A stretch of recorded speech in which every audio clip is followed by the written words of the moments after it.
नमस्कार, मैं हूं रचा शर्मा। आप सभी दर्शकों का अन्नदाता कार्यक्रम में स्वागत करती हूं। किसान का जीवन बहुत मुश्किल होता है। वो अपने खेतों में लंबे समय तक काम करता है, उसका ध्यान सदैव फसल में ही लगा रहता है। वो अपनी कड़ी मेहनत की ताकत पर अपना जीवन व्यतीत करते हैं। ऐसे ही किसानों की प्रगति के लिए हम खेती बाड़ी से जुड़ी कुछ महत्वपूर्ण जानकारियां आप तक लाते हैं। हर रोज सुबह आपके सामने हाजिर होते हैं। तो चलिए कार्यक्रम शुरू करते हैं और सबसे पहले देखते हैं क्या है आज के अन्नदाता में। अच्छी पैदावार के लिए गोभी वर्गीय सब्जियों में जरूरी कार्य। बकरी पालन करके किसान कमा सकते हैं अच्छा मुनाफा।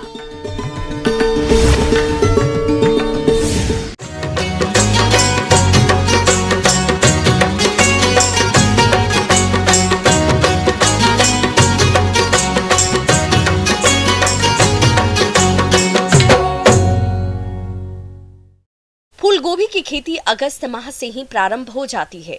अभी अगली फूलगोभी की फसल खेतों में खड़ी है, जिससे अच्छी पैदावार होने के लिए फसल में कुछ जरूरी कार्यों को करना पड़ता है, जिनके बारे में बता रहे हैं बिरसा कृषि विश्वविद्यालय जिला रांची के कृषि वैज्ञानिक डॉक्टर AM अंसारी।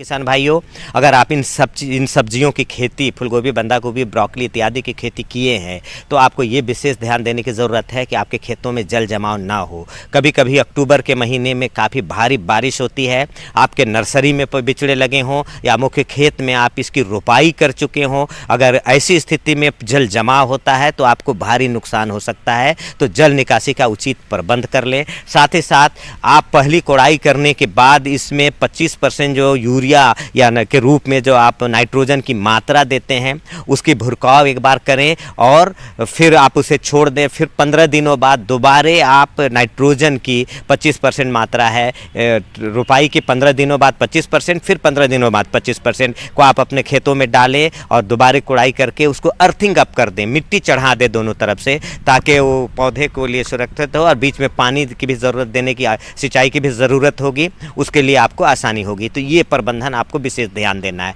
साथ ही साथ खेतों में जो भी पत्ते पीले पड़ रहे हो या बीमार नज़र आ रहे हो, कहीं से दाग धब्बे आ रहे हो, उनको बीच बीच में आप सफाई करते रहें। खेतों की सर सफाई पे ध्यान दें। कोई भी पुराने पत्ते, पीले या सड़े गले पौधे को वहाँ खेत पे न रहने दें, उसे हटा दें, दूर ले जाके या तो आप मिट्टी में दफन कर दें या उसे जला दें, तो आपके कीड़े और बीमारी आने की संभावना कम होगी। बोरन की कमी से फूलगोभी का खाने वाला भाग छोटा रह जाता है।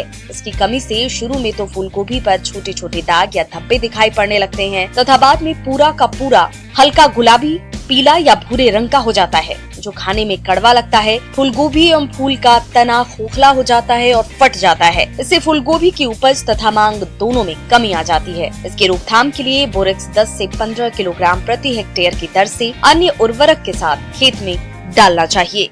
ये बात हुई। दूसरी कि अगर आपकी मिट्टी अम्लीय है, खासकर पठारी इलाके में, चाहे झारखंड, छत्तीसगढ़, मध्य प्रदेश का जो भी पठारी इलाका है, बहुत सारे इलाकों में जो हमारी मिट्टी है वो अम्लीय है और अम्लीय मिट्टी में बोरन और मॉलिब्डेनम की कमी की संभावना रहती है। तो जिसकी वजह से अम्लीय मिट्टी को न्यूट्रल करने के लिए हम लोग लाइमिंग, चूना का प्रयोग या डोलोमाइट का प्रयोग करने की सलाह देते हैं। आमतौर पर 3 क्विंटल से 5 क्विंटल प्रति हेक्टेयर की दर से चूना या डोलोमाइट का उपयोग खेत में रोपाई से पहले कर दी जाती है। किसी कारणवश, अनजानेवश अगर आप नहीं किए हैं तो आप खासकर फूलगोभी, ब्रोकली में या बंदा गोभी या इस चीज़ों में आप कॉन्शियस रहें, या कलरफुल को भी किए हैं, आपको ध्यान देने की ज़रूरत होगी। ये मोलिब्डेनम और बोरन से बहुत ससेप्टेबल होते हैं, तो आपको मोलिब्डेनम में अमोनियम मॉलिब्डेट नाम की बाज़ार में पानी में घुलनशील दवा उपलब्ध है।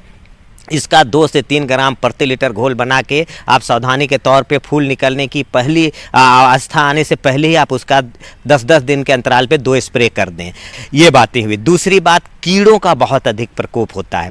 अगर आपने थोड़ा आगात लगा रखा है तो आपके फसल को अभी कीड़े बहुत प्रभावित करेंगे, क्योंकि अभी बीच बीच में बारिश हो सकती है, मौसम खराब हो सकता है, वातावरण में काफ़ी वार्म अप है, गर्मी है। ऐसी स्थिति में कीड़े की बहुत अधिक समस्या आती है।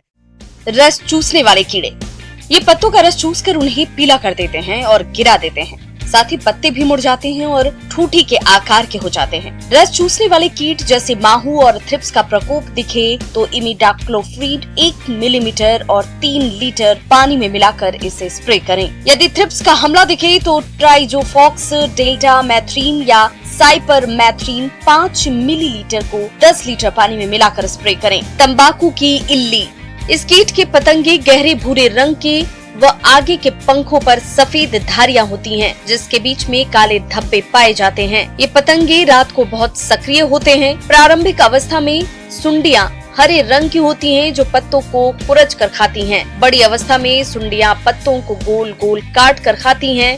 गोभी के शीर्षों और गांठों में ये सुंडियां ऊपर से घुसकर नुकसान करती हैं। मादा वयस्क पत्तियों की निचली सतह में समूह में अंडे देती हैं। 4 से 5 दिनों बाद अंडों से सूड़ी निकलती है और पत्तियों को खा जाती है। इस कीट से लगभग 30 से 40% तक नुकसान हो जाता है। अगर इसकी भी समस्या दिखाई पड़ती है तो इसको आप नियंत्रण अपने खेत में आने का इंतजार न करें। खेत के बाहर जो चौड़े पत्ते वाले पौधे हैं, आपको ध्यान देना है। इस तरह के पिल्लू कहीं दिखते हैं, चाहे वो केला के पत्ते में, ठेथर में या पुटुस में, तो आपको वहीं पे इसको डिस्ट्रॉय करना है। मसाल जला के उसे जला दे या उस टहनी को तोड़ के ले जाके कहीं पे मिट्टी में दफन करे या जलाए, या अपने जूते चप्पल के हेल्प से उसको कुचल के मारे। जब बहुत छोटे छोटे होंगे, कोशिश करना है जहाँ पे ये छोटे अभी नन्हे पिल्लू है उसी को हम मार दें, तब आप इसका नियंत्रण कर पाएंगे। इसके नियंत्रण के लिए अंडे के समूहों को एकत्र कर नष्ट करें। Nuclear polyhedrosis virus 250 LE hectare का छिड़काव करें। इन कीड़ों के रोकथाम के लिए नुआक्रान, रोगर, थायोडान किसी भी कीटनाशी दवा का 1.5 मिलीलीटर पानी की दर से घोल बनाकर आवश्यकता अनुसार छिड़काव करना चाहिए। या स्पाइनोशेड 25 SC को 15 ग्राम सक्रिय तत्व प्रति हेक्टेयर की दर से 10 से 15 दिन के अंतराल पर छिड़काव करना चाहिए। और वैसे ये ऐसे ग्रुप के पौधे हैं जो कि इसी सीजन के लिए उपयुक्त हैं। जाड़े से इसको कोई नुकसान नहीं होता है, पाला से भी आमतौर पर इस ग्रुप के जो कोल क्रॉप हम कहते हैं, फूलगोभी, बंदा गोभी या ब्रोकली, इसको कोई नुकसान नहीं होता है। तो आपको इन सब चीज़ों का ध्यान देना है। अगर हमने जो बताया इन सब बातों का अगर आप ख्याल रखते हैं तो निश्चित रूप से आप सफलतापूर्वक कोल क्रॉप का, फूलगोभी, बंदा गोभी या ब्रोकली की सफलतापूर्वक खेती कर सकते हैं। किसान भाइयों, अभी तक आपने खेती से जुड़ी हुई कुछ उपयोगी जानकारियां देखी। अब लेते हैं एक छोटा सा ब्रेक, जल्द ही लौटेंगे और कार्यक्रम में आगे भी है खेती बाड़ी से जुड़ी कुछ महत्वपूर्ण जानकारियां, तो बने रहिए हमारे साथ।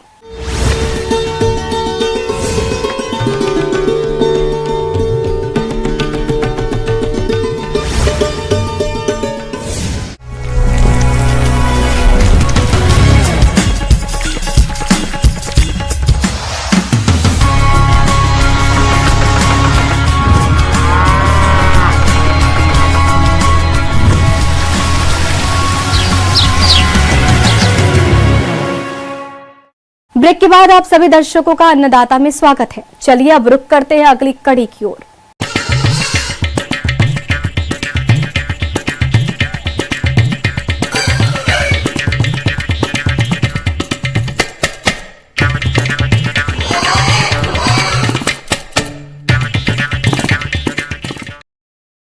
बकरी पालन शुरुआत से ही ग्रामीण इलाकों में छोटे स्तर पर होता आ रहा है, जिससे किसानों को पहले केवल थोड़ी बहुत ही आमदनी मिलती थी, लेकिन अब ये व्यवसाय अच्छी आमदनी कमाने का बेहतर जरिया साबित हो रहा है। इसके लिए किसानों को अब उन्नत नस्लों की बकरियों का पालन वैज्ञानिक प्रबंधनों को ध्यान में रखकर करना होगा, जिसके बारे में बता रहे हैं जिला मधुबनी के पशु विशेषज्ञ डॉक्टर मनीष कुमार।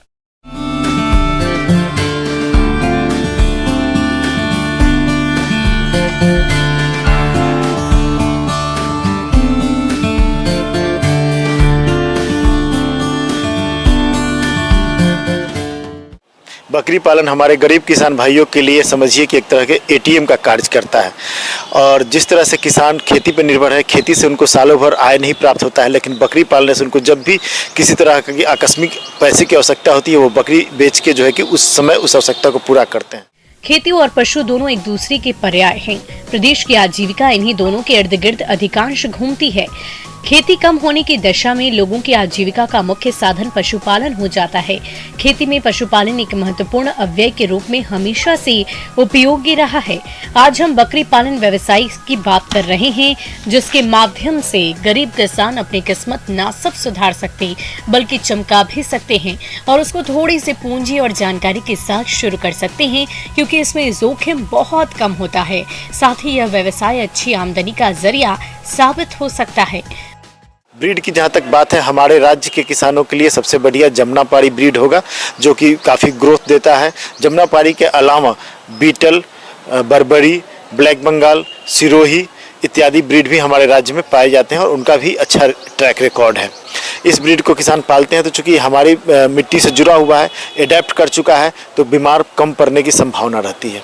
रही बात जो है कि देखभाल की, तो आहारीय व्यवस्था की पहले बात कर लेते हैं। बकरी को जनरली हम लोग जानते हैं कि बकरी चरती है और फ्री में सब कुछ उसको मिलता है। फिर भी चरने के समय बकरियों का एक आदत होता है कि वो लंबा, आप देखें वो कभी ध्यान से, तो बकरी ऊंचा चर चर के खाना पसंद करती है। तो हम लोग वैसे छोटे छोटे पेड़ लगाते हैं जिसमें बकरियां जो है कि चर के उनके पत्ते को खाए, और साथ में प्रॉपर और बढ़िया ग्रोथ के लिए हम लोग को उनको चरने के अलावा कुछ सप्लीमेंटेशन दाना भी देना आवश्यक होता है, जो कि हम एक प्रति वयस्क बकरी 250 ग्राम जो है कि दाना मानते हैं। दाना जो है हमारा स्थानीय उपलब्ध है, मक्का, गेहूं या किसी तरह का दलहन और खल्ली मिला के हम लोग सबको मिश्रित करके तैयार कर सकते हैं। हम लोग को ध्यान देना है कि उसमें नमक अवश्य हो, और साथ में जो है कि मिनरल मिक्सचर जो कि आसानी से उपलब्ध है पशु दवाखानों में, वहाँ से आप मिनरल मिक्सचर लेके प्रति बकरी 15 से 20 ग्राम प्रतिदिन देते हैं, तो बकरी का ग्रोथ अच्छा होता है।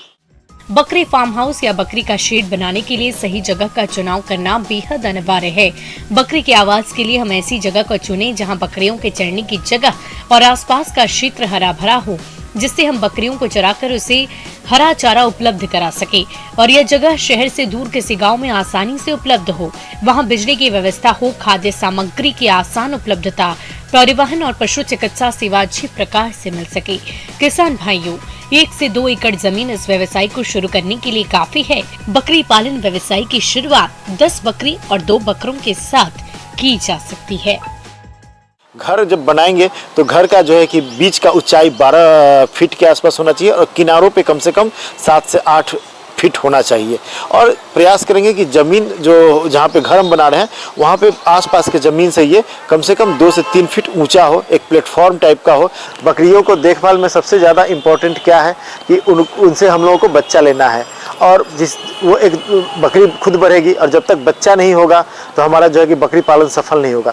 तो बकरी का अगर खाना संतुलित रहेगा, उसको मिनरल मिक्सचर और नमक दिया जाएगा, तो समय से जिस तरह से गाय हीट में आती है उस तरह से बकरी भी हीट में आती है, और इसका भी साइकिल 21 दिन का होता है। 21 दिन में हीट में आती है। हम उसको प्रॉपर जो है कि बकरे से, अब तो कृत्रिम गर्भाधान बकरियों में भी उपलब्ध हो गया है, शुरू हो गया है, और तो वो भी एक अच्छा तरीका है। तो किसी तरह से बकरी का अगर हम प्रजनन करवा देते हैं 21 दिन में, हीट का पहचान करके, हीट का पीरियड 12 से 36 घंटे का होता है जिसके बीच में हम करवाते हैं। रही बात बीमारियों की, तो बचाव ही सबसे बड़ा उपचार है। तो उस कड़ी में हम देखते हैं कि सबसे पहले बकरी चूँकि घास फूस खाती है, मिट्टी का लगा हुआ सामान हमेशा खाती है, तो हम लोग बकरी का क्या करेंगे कि डिवर्मिंग, कृमिनाशक दवा हर 6 महीना में, 4 से 6 महीना में एक बार देंगे। और जब भी कृमिनाशक दवा देंगे हम लोग एक लिवर टॉनिक उसको अवश्य देंगे। वैक्सीन है जिससे बकरी में आने वाली बीमारियों से, स्पेशली वायरल बीमारियों से बचा जा सकता है। और सबसे इम्पॉर्टेंट बीमारी है पीपीआर।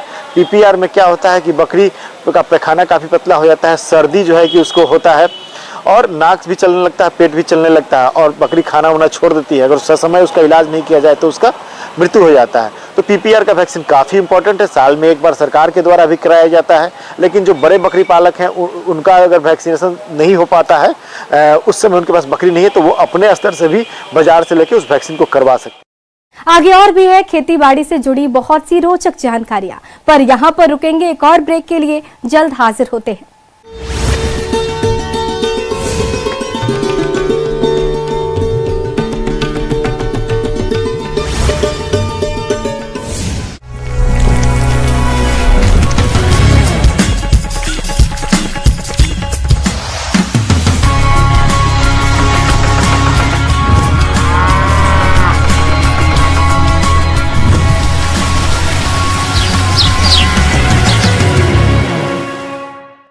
ब्रेक के बाद एक बार फिर से आप सभी दर्शकों का अन्नदाता कार्यक्रम में स्वागत है। बढ़ते हैं अगली प्रस्तुति की ओर।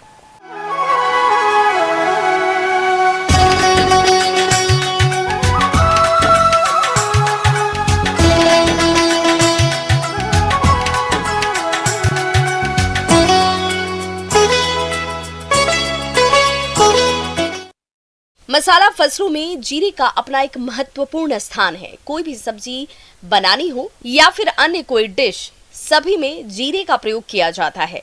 बिना इसके सारे मसालों का स्वाद फीका सा लगता है और इसलिए बाजार में इसकी मांग हमेशा बनी रहती है। अगर आप चाहें तो अभी जीरे की खेती कर सकते हैं, इससे अच्छा मुनाफा कमा सकते हैं। तो चलिए जीरे की खेती के बारे में जानते हैं इस खास रिपोर्ट के जरिए।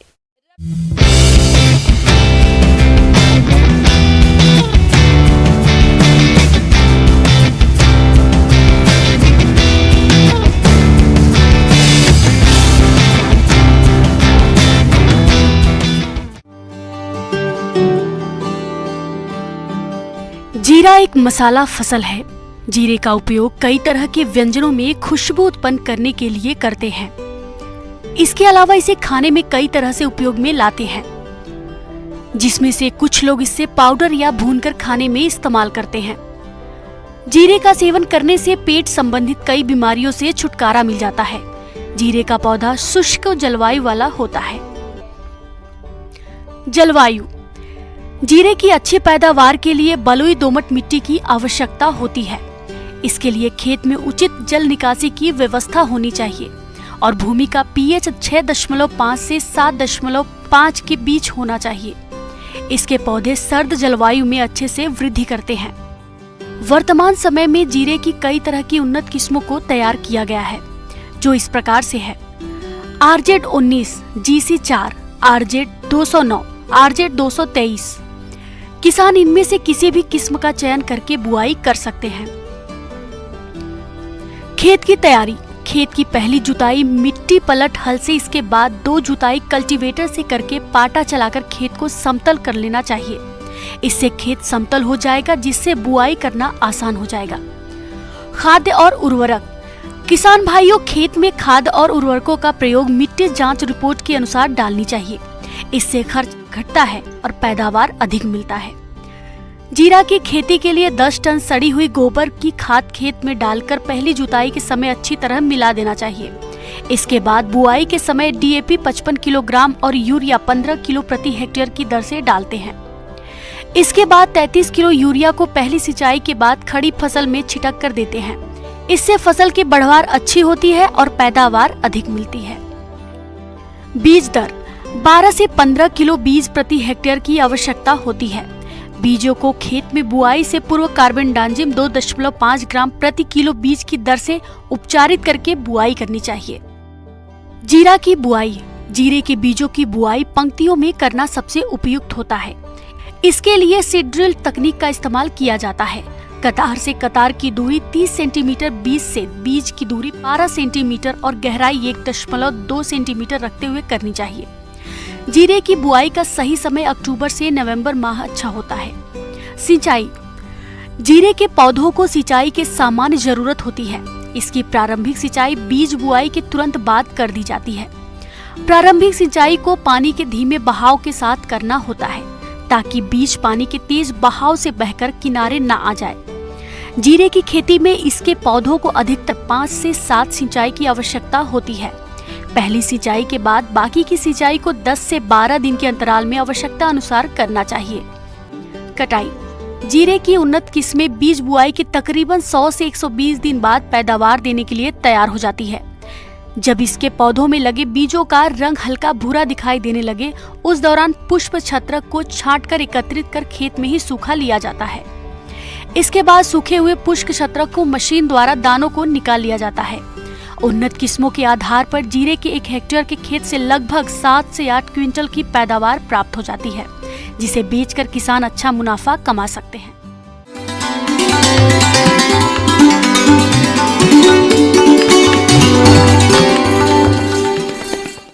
अन्नदाता अन्नदाता हेल्पलाइन निःशुल्क फोन संपर्क सेवा के माध्यम से आपके द्वारा पूछे गए प्रश्नों में से एक या दो महत्वपूर्ण प्रश्न को हम अपने कार्यक्रम में शामिल करते हैं। इसी के तहत आज का चयनित प्रश्न और उसका जवाब इस प्रकार है।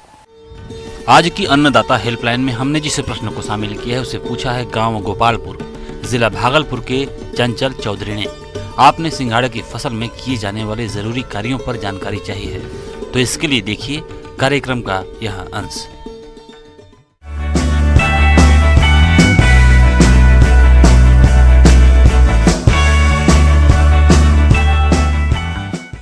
तो किसान भाइयों, जिन किसान साथियों ने आप सिंघाड़ा का खेती किए हैं तो उनका अभी ये अवस्था होगा कि उनके खेत में खरपतवार आ रहा होगा, क्योंकि जो रोपाई का 35 दिन से 40 दिन में खरपतवार फिर से आना चालू होता है और हम लोग उसको तोड़ाई करते हैं। किसान भाइयों, जिन खेत में आपको लगे खरपतवार है उसको हटा देना चाहिए। और एक बात और आता है कि किसान भाई, आपको एक बात और देखनी पड़ती है कि हमारा बारिश नहीं हो रहा है तो उसमें पानी का भी मेंटेनेंस जरूरी है।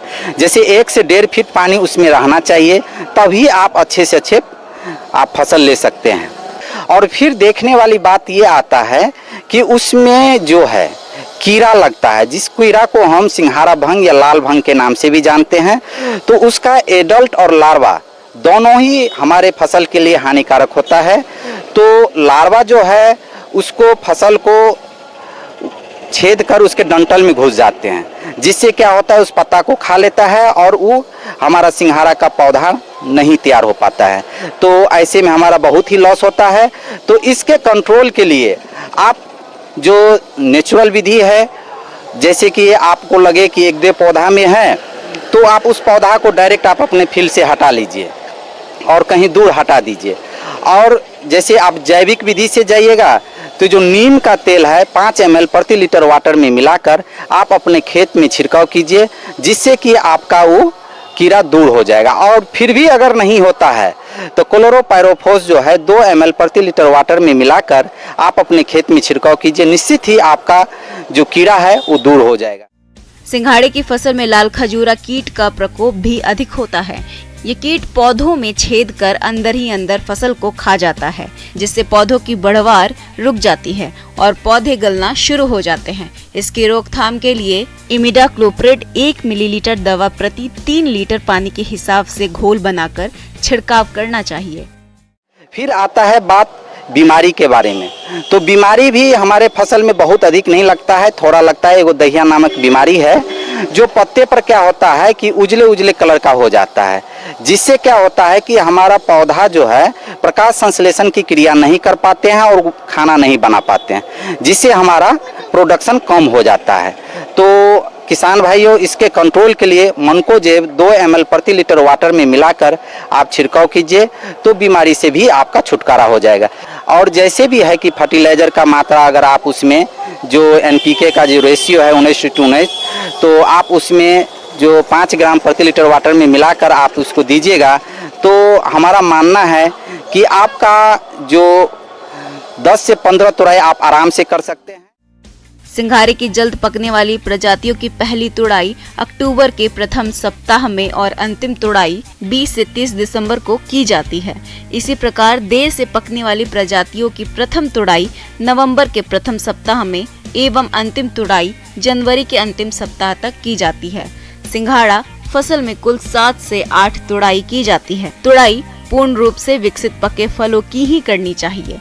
कच्चे फलों की तुड़ाई करने पर गोटी छोटी बनती है एवं उपज भी कम प्राप्त होती है। बाजार में मध्यम आकार वाले कम से कम 30 से 50 ग्राम वजन के फलों की मांग होती है, इसीलिए फलों की तुड़ाई बाजार मांग को देखते हुए करें। ऐसा भी अवस्था है कि अब हम फसल तोड़ सकते हैं, तो तोड़ने की जब आएगी बात, जब हम फसल एक बार तोड़ लेते हैं तो मार्केट में उपलब्ध है जो NPK का जो रेशियो है जो 19:19 में है, कर आप अपने पौधे पर छिड़काव कीजिए हर तोड़ने के बाद, तो आपका फसल जो होगा बहुत ही अच्छा होगा और अच्छे से अच्छे आमदनी आप ले सकते हैं। और इसी तरह आप कीजिएगा तो आप 1 हेक्टेयर में कम से कम 50 क्विंटल प्रति हेक्टेयर के दर से आपका उत्पादन होगा और अपने आमदनी को दुगुनी ही नहीं तिगुनी भी कर सकते हैं किसान। धन्यवाद।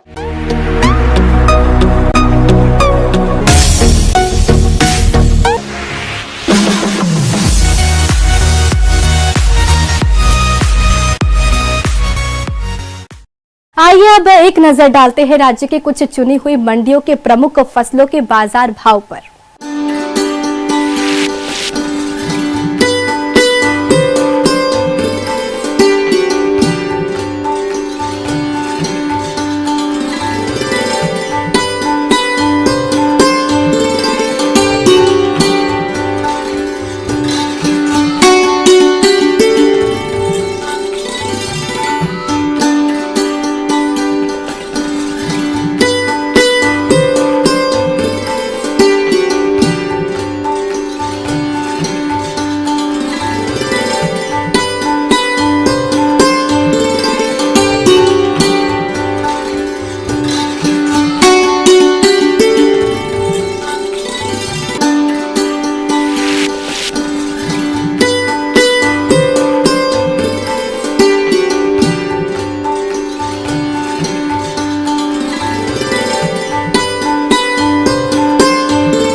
किसान भाइयों, अन्नदाता आपकी सेवा के लिए संकल्परत है। कृषि संबंधित समस्या और सुझावों के लिए आप हमें इस पते पर संपर्क भी कर सकते हैं। प्रोड्यूसर अन्नदाता, news 18 Bihar Jharkhand, Ramoji film city Hyderabad 501512। साथ ही आप हमें ईमेल भी कर सकते हैं। हमारा ईमेल है p18annadatabihar@nw18.com। इसके अतिरिक्त आप हमें निशुल्क हेल्पलाइन नंबर 180088921663 पर सोमवार से शनिवार सुबह 10 से शाम 4 बजे के बीच संपर्क कर सकते हैं। किसान भाइयों, अब समय हो रहा है आपसे विदा लेने का, तो हमारी अन्नदाता टीम को दीजिए इजाजत। कल फिर आपसे होगी मुलाकात कृषि संबंधित कुछ और महत्वपूर्ण जानकारियों के साथ। नमस्कार।